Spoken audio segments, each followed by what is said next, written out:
আসসালামু আলাইকুম গাইজ, আশা করি সবাই ভালো আছেন। তো আজকের ব্লগটা হচ্ছে বন্যার পানি নিয়ে। এই বন্যার পানিটা আশঙ্কাভাবে আমাদের ঘর দিকে এগিয়ে আসতেছে, অথচ আমরা আর 2-4 দিন পর ঘর থেকে বাইরে হয়ে যেতে হবে। আমাদের দিকে প্রচন্ড বৃষ্টিপাত হচ্ছে, এই বৃষ্টিপাতের কারণে আমরা ঘর থেকে বাইরে হতে পারতেছি না। আপনাদের ওইদিকে কি বৃষ্টি হচ্ছে আমাদের কমেন্টে জানিয়ে দিবেন। বন্যার পানি দেখেন আমাদের ঘাট দিকে কিভাবে এগিয়ে আসতেছে। এই বন্যার পানিটা আমাদের অসুখ বিসুখ সবকিছু বাড়িয়ে নিয়ে আসতেছে। আর 2-1 দিন পর আমাদের রাস্তাটা ডুবিয়ে যেতে পারে। আমাদের পুকুরের পাশটা দেখেন আর মাত্র 1 ইঞ্চি মাটি জায়গা আছে, তারপর বন্যাটা উঠিয়ে যাবে।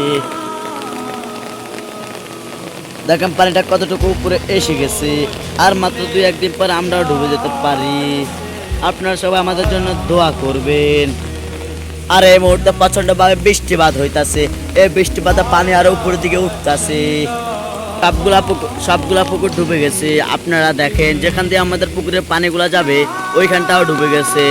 সবাই দেখেন গাছ টাছ পরে আমাদের ঘাট দিকে আমরা এখনো খুব বিপদের ভিতরে আছি। সবাই দেখতে থাকেন, দেখেন জায়গাগুলো সবকিছু ডুবে চলে এসেছে। আর মাত্র 2-1 দিন পর আমরা ডুবে যেতে পারবো। আমি যে ঘরে থাকি ওই ঘরটাতে অলরেডি পানি উঠে গেছে।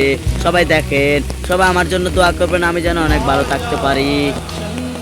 ঘর থেকে বাইরে হওয়ার সাথে সাথে দেখি যে বৃষ্টি এসেছে, তাই আপনাদের মাঝে আমি একটা ব্লগ উদযাপন করতেছি। এই ব্লগটা সবাই মন দিয়ে দেখবেন। আমরা এখন খুব বিপদের ভিতরে আছি, এই ভিডিওটা সবাই শেয়ার করে দিবেন, যেহেতু তাহলে আমরা একটু ভালো থাকতে পারি। রাজুন, হয়তো আজকে দিনের ভেতরে আমাদের কবরস্থানটাও ডুবে যেতে পারে। আহারে আল্লাহ, তুমি তোমার কবরস্থানটাকে একটু সুরক্ষাভাবে রাখিও, আমি জানাচ্ছি তোমাকে।